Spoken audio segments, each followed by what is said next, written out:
இந்தியாவில் பெரிய லெவலில் எக்கனாமிக் கிரைசிஸ் வரப்போகிறதா ஒரு அச்சம் பரவலாக பேசப்பட்டு வருது. இந்த அச்சத்துக்கான காரணம் எங்கே ஆரம்பித்து இப்போ எங்கே வந்து நிற்குதுன்னு இந்த வீடியோவில் ஷார்ட்டாக பார்க்கலாம்.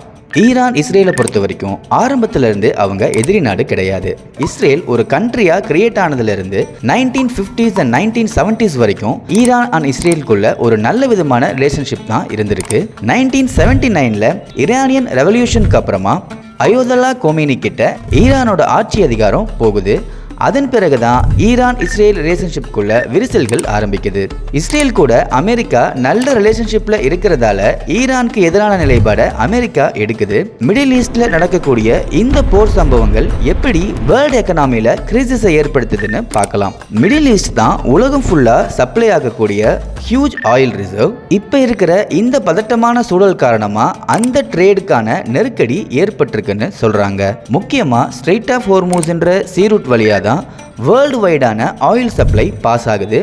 இந்த போர் சூழல் காரணமாக அந்த சீ ரூட் ரொம்பவே பதட்டமான சூழலில் இருக்குது. ஸோ செக்யூரிட்டி பர்பஸ்னால பல கப்பல்கள் இயங்க முடியல. வார் இன்சூரன்ஸ் ரேட்டுமே ரொம்ப அதிகமாக இருக்கிறதால சில கப்பல்கள் இயங்க முன் வரலை. இதனால் வேர்ல்டு வைட் நடக்கிற ஆயில் ட்ரேட் ரொம்பவே ஸ்லோ ப்ராசஸில் போயிட்டு இருக்கு. இந்த நிலைமை தொடர்ந்துச்சுன்னா மிகப்பெரிய எக்கனாமிக்கல் கிரைசிஸ் உலக அளவில் வரும்னு அச்சம் எழுந்திருக்கு. இந்த போர் விஷயத்தில் இந்தியாவோட நிலைப்பாடு ரொம்பவே டிப்ளமேட்டிக்காக இருக்குது. ஏன்னா இஸ்ரேல் கிட்ட இருந்து டிஃபென்ஸ் அண்ட் டெக்னாலஜி சப்போர்ட்டும் ஈரான் கிட்ட இருந்து ஆயில் அண்ட் ட்ரேட் சப்போர்ட்டும் இந்தியாவுக்கு தேவைப்படுது. ஸோ இந்த விஷயத்தில் ஒரு சார்பு எடுக்காம நியூட்ரல் ஸ்டாண்டை மெயின்டைன் பண்ணுது இந்தியா. இந்தியாவை பொறுத்த வரைக்கும் இங்கே வரக்கூடிய ட்ரேட் ஷிப்ஸ் எதுவும் இன்னும் ஸ்டாப் ஆகலை.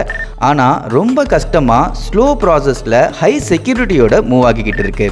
இந்த நிலைமை தொடர்ந்துச்சுன்னா இந்தியாவில் பெட்ரோல், டீசல், கேஸ் ரேட் மட்டும் இல்லாமல் அனைத்து விதமான பொருட்களுமே விலையேறதுக்கான வாய்ப்பு இருக்குது. பெரிய அளவிலான இன்ஃப்ளேஷன் வர வாய்ப்பு இருக்குன்னு சொல்கிறாங்க. இந்த மாதிரியான இன்ஃபர்மேட்டிவ் வீடியோஸை நீங்கள் தொடர்ந்து தெரிஞ்சுக்கணும்னா நம்ம ஈவா ஸ்டாலின் IAS அகாடமியை சப்ஸ்கிரைப் பண்ணி வச்சுக்கோங்க.